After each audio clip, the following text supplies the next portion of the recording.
لعلكم تتقون وقال تعالى يا أيها الذين آمنوا اتقوا الله حق تقاته ولا تموتن إلا وأنتم مسلمون صدق الله العظيم সম্মানিত মুসলিমগণ মহান আল্লাহর এর দরবারে আমরা শুকরিয়া আদায় করছি যে মহান মালিকের অশেষ মেহেরবানিতে রহমত আকরাম এবং লাজাত পূর্ণ এই মাসে অবস্থায় আমরা আল্লাহ পাকের দরবারে হাজির দেওয়ার জন্য সর্বপ্রথম উপস্থিত হতে পেরেছি এই জন্য মহান মালিকের দরবারে শুকরিয়া আদায় করছি সম্মানিত মুসলিমগণ আজকের খুতবার বিষয় লাইলাতুল কদর ওয়াল ইতিকাফ আমরা ফজিলতপূর্ণ রমজানের যে সিয়াম সাধনা আত্মশুদ্ধি সংযম সবর পূর্ণাঙ্গ মুসলমান হওয়ার জন্য যে সমস্ত ট্রেনিং এর দরকার এই রমজানে আমরা সেই ট্রেনিং এর ভিতরে থেকেই অতিবাহিত করতেছি রমজান এখন আমাদের সামনে এই ট্রেনিং এর ভিতরেই আল্লাহ পাক দুটি শুভ সংবাদ রেখেছেন তার মধ্যে অন্যতম হচ্ছে লাইলাতুল কদর এবং সেই দশকে হচ্ছে ইতিকাফ তো ইতিকাফ এবং লাইলাতুল কদরের কি মর্যাদা কি ফজিলত এই সম্পর্কে আজকের খুতবার বিষয় সম্মানিত উপস্থিতি প্রথমে আসা যাক লাইলাতুল কদর কদর কি জিনিস কদর এই শব্দের অর্থ হচ্ছে পরিমাণ নির্ধারণ করা বা সিদ্ধান্ত গ্রহণ করা এটা এমন এক না যে রাতে আল্লাহ পাক প্রত্যেক বস্তু সঠিক পরিমাণ নির্ধারণ করে করেন হুকুম নাযিল করেন ভাগ্য নির্ধারণ করেন যেটা আল্লাহ পাক কোরআনে কারীমের মধ্যে ঘোষণা করেছেন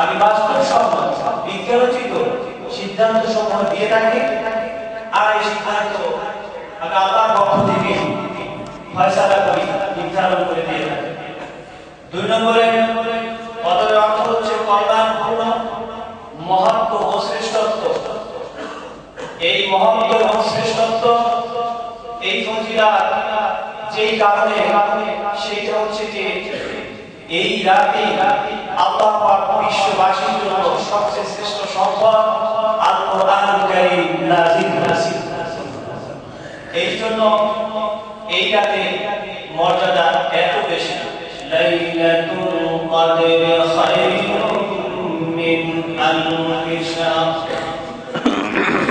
হাজার মাসের চেয়ে উত্তম এই একটি রজনীতে যদি আমরা ইবাদত করতে পারি আল্লাহকে রাজি খুশি করতে পারি হাজার মাসের চেয়ে বেশি ফজিলত আমরা এই রাতে পাবো ইনশাআল্লাহ ইন্না আনজালনাহু ফি লাইলাতিন মুবারাকাহ ইন্না কুন্না মুনদিরিন আল্লাহ বলেন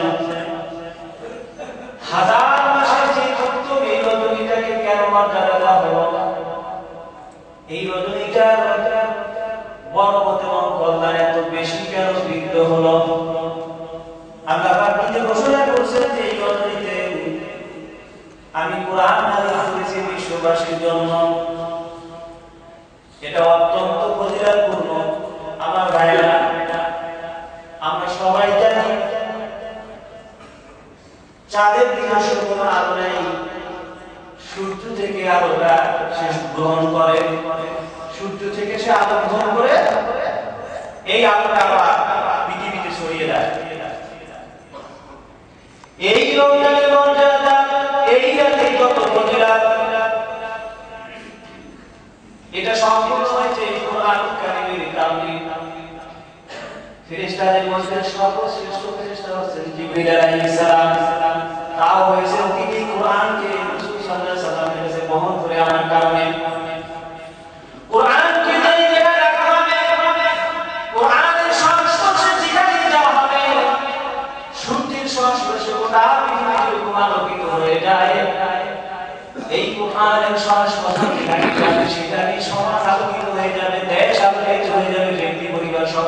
হয়ে যাবে। আর এই কোরআন যদি ছেড়ে দেওয়া হয়, দুনিয়া অন্ধকার হয়ে যাবে, ব্যক্তি অন্ধকার হয়ে যাবে, সবকিছু অন্ধকারে নিমজ্জিত হয়ে যাবে। সমাজটা অনাচার, অবিচার, অত্যাচার, জুলুম, নির্যাতনে ভরপুর হয়ে যাবে। এই কোরআনের কারণে যদি এই রাত্রিতে এত ফজিলত হতে পারে, আল্লাহ সুবহানাহু ওয়া তাআলা বলেন, এই কোরআন দিয়ে যদি জীবন পরিচালনা করো, তাই তোমাদের জীবনটাও এর চেয়ে মূল্যবান হিসেবে আল্লাহর কাছে গ্রহণীয় হবে। কি আছে এটা? অত্যন্ত কল্যাণপূর্ণ ইয়া ইন্না আনসালু ফি লাইলাতিন মুবারাকাহ। আল্লাহ পাক ঘোষণা করতেছেন যে এই রাতটা হলো ফজিলতপূর্ণ রাত। এই রাতে বান্দার ভাগ্য নির্ধারণ, বান্দার পরিবার নির্ধারণ করেন। ফিহা ইউফরাকু কুল্লু আমরিন হাকিম। এই রজনীটা হচ্ছে যত রাত আমরা জীবনে পাই তার মধ্যে শ্রেষ্ঠতম রজনী লাইলাতুল কদর খায়রুম মিন আলফি শাহর। এই রজনীটার বেলা ডোবার, সূর্য ডোবার সাথে সাথে জিবরিল আলাইহিস সালামের নেতৃত্বে সারা জমিন ভ্রমণ করার জন্য একদল ফেরেশতাকে আল্লাহ পাক জমিনের বুকে নামিয়ে দেন। যারা আল্লাহর ইবাদতরত অবস্থায়, যারা আল্লাহর হুকুম পালনরত অবস্থায় যারা এই রজনীতে থাকবে, জিবরিল আলাইহিস সালাম এসে তার বাহিনী নিয়ে প্রত্যেক ইমানদারের সাথে তিনি মুলাকাত করে যাবে।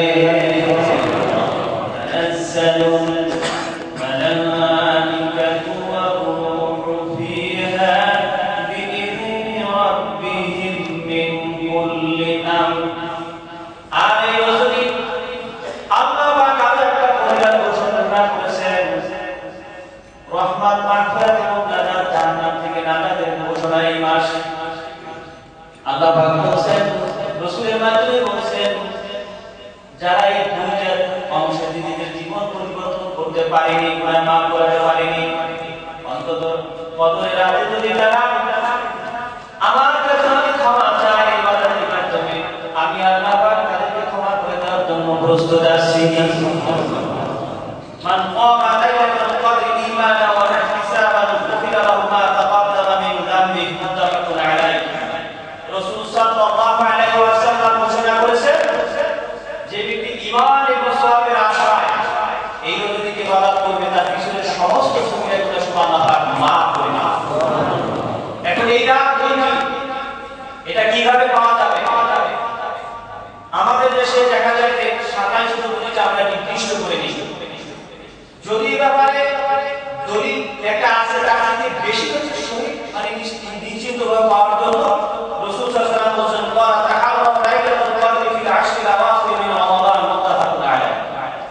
শেষ 10 দিনে আমাদেরকে অনুসন্ধান করতে হবে লাইলাতুল কদর পাওয়ার। এই জন্য শেষ দশকে আমাদের আমল করতে হবে বেশি বেশি। রাসূল সাল্লাল্লাহু আলাইহি ওয়াসাল্লাম আমল করেছেন, আগে বাইরে আমল করেছেন, সাহাবায়ে আজমাইন আমল করেছেন। ইদা দাখালা আল-আশরুল আওয়াখির মিন রমাদান আমিয়া লাইলা ওয়া ইমালা আহদাম ওয়া জাদ্দা ওয়া শাদ্দা বিদা মুত্তাফাকুন আলাইহি। কোমর বেঁধে রাসূল সাল্লাল্লাহু আলাইহি ওয়াসাল্লাম তার পরিবার সাহাবায়ে আজমাইন শেষ দশকে তারা এমন ভাবে ইবাদত করতেন যাতে নিশ্চিন্তে এই কদরের রাত্রি পাওয়া যায়। কিন্তু আমরা এই রাতকে নির্দিষ্ট করে দেই, হয়তো সেই রাতটা নাও। তো রমজান এটা এমনি বরকত এবং ফজিলতপূর্ণ, যেখানে একটা আমল হয়তো 70 গুণ বেড়ে যায়, সেখানে আমরা সেই দশকে করি না বেশি বেশি আমল, অসুবিধা নেই। আর বিশেষ করে যে রাতে 21, 23, 25, 27, 29 অন্তত এইটুকু আমরা আসতে পারি। কিন্তু একেবারে একটা রাতে যদি নির্দিষ্ট করি সেটা তো না হতো। এই জন্য আমরা শেষ দশকে আমরা এই চেষ্টা করবো ইনশাআল্লাহ। সরকারের উপস্থিতি এই রমজান আমরা অনেক ভাই আছি যে হ্যাঁ এই রাতের জন্য চেষ্টা করবো, কিন্তু দেখা যায় অনেক সময় এই রোজা অবস্থানে রোজা আছে কিন্তু ফরজ নামাজ পড়ছি না, লাইলাতুল কদর নামাজ পড়ছি নফল নামাজ, কিন্তু ফরজ নামাজ পড়া হয়ে গেল তাহলে তো আমার নামাজ শেষ হয়ে যাবে। এইরকম যদি হয় তাহলে কিন্তু ক্ষমা পাওয়া যাবে না। ক্ষমা ওই ব্যক্তি পেয়েছে যে ব্যক্তির সাথে আল্লাহর সাথে সম্পর্কের মাধ্যমে এখন আল্লাহর হুকুম পালনের জন্য তার মনটা সবসময় বেকুল থাকে, মনে করতে হবে ক্ষমার দিকে নিতে এর মধ্যে পাওয়া যায়। কিন্তু আমি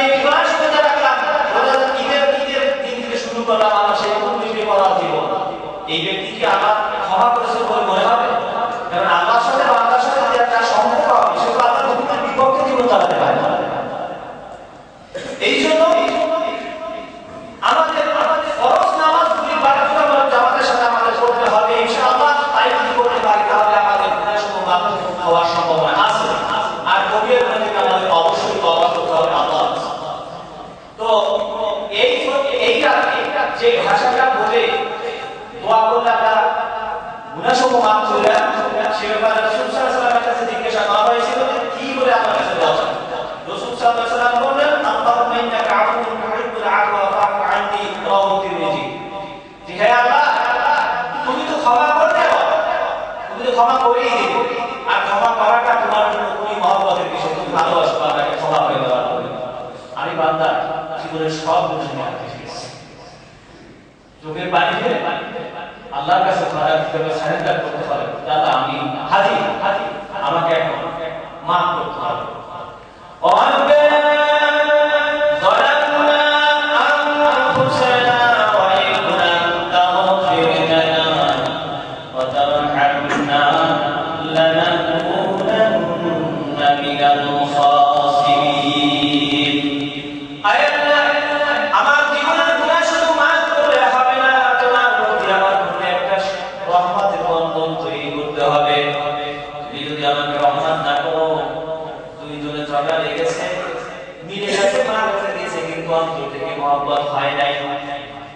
এটা কিন্তু সঠিকভাবে তার সাথে সেই মহব্বত আসবে না। মাফ করা এক জিনিস, আর অন্তরের সাথে মিলে যাওয়া, অন্তরের সাথে মিলে যাওয়া কিন্তু আর একটা জিনিস। মাফ করার পর মানুষ তার মুখে আরেকজন থেকে আরেকজন ফিরে রাখতে পারে, কিন্তু ভিতর থেকে যদি রহম পয়দা হয়ে যায় এই দুই ভাইয়ের মধ্যে বন্ধনের কোনো আর সমস্যা থাকতে পারে না, মিলিত হয়ে যায়। আল্লাহ শিখিয়ে দিয়েছেন আদম আলাইহিস সালাম কিভাবে এইভাবে আমার কাছে ক্ষমা চাও, আমি ক্ষমা করে দেওয়ার পরও হয়তো আমার সাথে তোমার যদি সম্পর্ক না থাকে।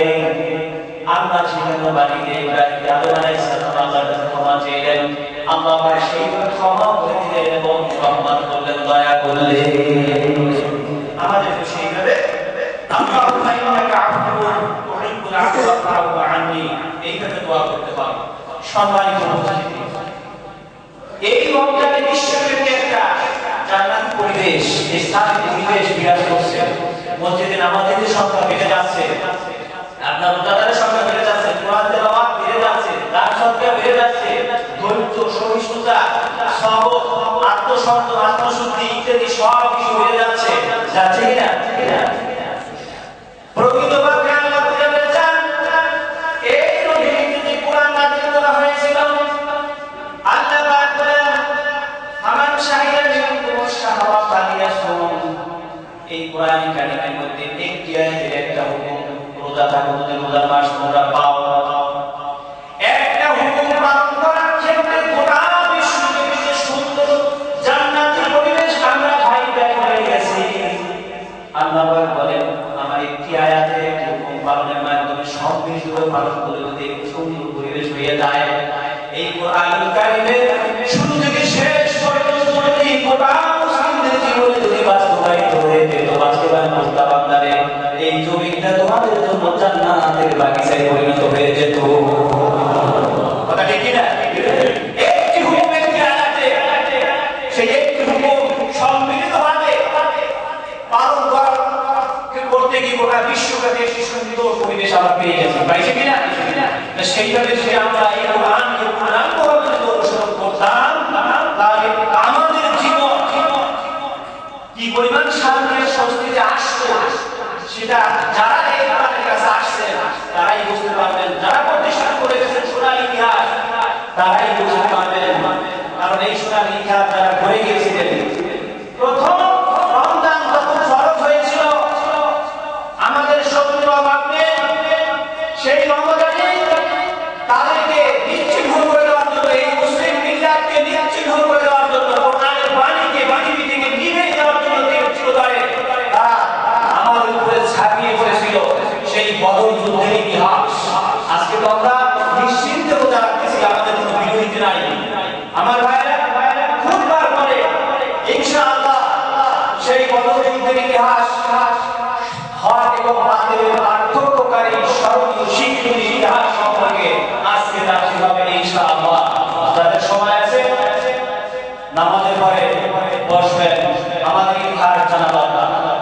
জাতির ইতিহাস জানা থাকলে আমাদের কাজ করতে সুবিধা হবে। ইতিহাস ভুলে গেলে আমাদের কিন্তু ভুল হয়ে যাবে, আমরা ভুল সিদ্ধান্ত নেব। এই জন্য এই রমজান যে ফজিলত, এই রমজান আমাদেরকে সেইভাবে সংগ্রাম করে এই ফজিলতকে টিকে রাখার জন্য আমাদেরকে শাহাদাতের পেয়ালা পান করতে হয়েছে, আমাদের জানমাল সব কুরবান করে দিতে হয়েছে। সম্মানিত উপস্থিতি, এই জন্য আল্লাহ পাক বলেন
আমরা সেই কোরআন আমাদের ধরতে হবে। এই কোরআন ছাড়া দুনিয়াও চলবে না, আখিরাতও চলবে না। তো আমার ভাইরা, এই জন্য আর ওদিকে যাচ্ছি না। এবার আসা যাক ইতিকাফ। সময় খুব কম। ইতিকাফ শব্দের অর্থ হচ্ছে কোনো এক স্থানে থেমে যাওয়া বা অবস্থান করা। শরীয়তের পরিভাষায় কতগুলো বিশেষ শর্তের সাথে নির্ধারিত সময় সেখানে মধ্যে নির্দিষ্ট মসজিদে অবস্থান করাকে ইতিকাফ বলে।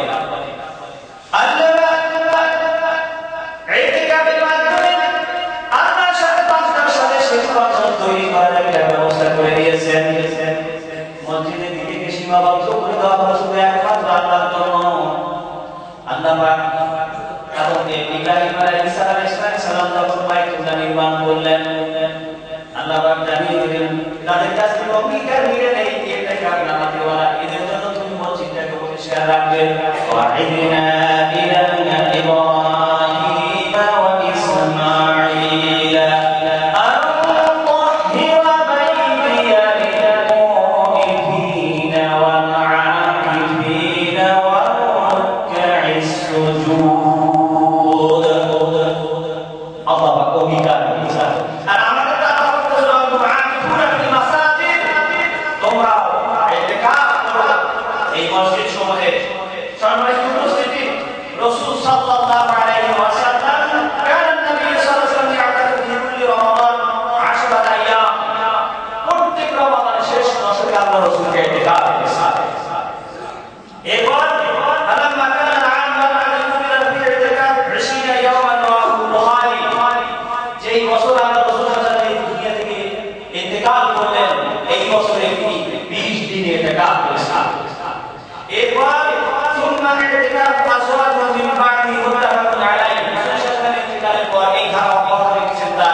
আমাদের মা তারা এরপর সাহাবায়ে কেরাম আজও আমাদের সমাজে এই জিনিসটা আছে। এখন ইতিকাফের মূল উদ্দেশ্য কি? কদর অনুসন্ধান এক নম্বরে, একাকিত্বে আল্লাহর সাথে বান্দার সম্পর্ক উন্নয়ন করা, পরিপূর্ণভাবে ইবাদত, পূর্ণাঙ্গ রোজা, দুনিয়ার মোহ কমায়, দুনিয়ার জাগতিক মোহকে ত্যাগ করে আত্মশুদ্ধির জন্য চেষ্টার মাধ্যমে আল্লাহর সাথে বান্দার সম্পর্ক উন্নয়ন করা। সুবহানাল্লাহ। কারণ আত্মশুদ্ধি যদি না হয়, আত্মাটা যদি পরিষ্কার না থাকে, তাহলে আমার গোটা দেহই কিন্তু অপবিত্র হয়ে যাবে। রাসূল সাল্লাল্লাহু আলাইহি ওয়াসাল্লাম বলেন, ওয়া ইন্না ফিল জাসাদি মুদগা ইযা সালাহা সালাহাল জাসাদু কুল্লু ওয়া ইযা ফাসাদা ফাসাদাল জাসাদু কুল্লু আলা ওয়া হিয়াল কলব। ব্যাখ্যা করার সময় নেই, যেহেতু গরমের সময় শেষ। আমার ভাইরা, এই জন্য আমাদেরকে সবসময় আল্লাহ বলেন এই যে জায়গায় পরিবেশ দিয়েছেন, বাকি 11টি মাস এই পরিবেশ আমাদের ধরে রাখতে হবে, তাহলে আমাদের মধ্যে শান্তি আসবে। আল্লাহ পাক বলেছেন, আমি যে জন্য শাশ্বত কল্যাণ রয়েছে। আল্লাহ পাক বলেন আল্লাহু ইয়াদউ ইলা দারিস সালাম। আল্লাহ পাক বলেন আমি তোমাদের আহ্বান করতেছি শান্তির ঘরে, শান্তির দিনে তোমরা সেই শান্তির দিকে আসো। কিন্তু আমরা সেই শান্তির দিকে না এসে অশান্তি সেই শয়তানের দিকে চলে যাচ্ছি। কিন্তু এই রমাদান, এই যে একটা পরিবেশ আমরা পেয়েছি, এই পরিবেশটাকে বাকি আমরা ধরে রাখার জন্য আপনার চেষ্টা করবো ইনশাআল্লাহ। আল্লাহ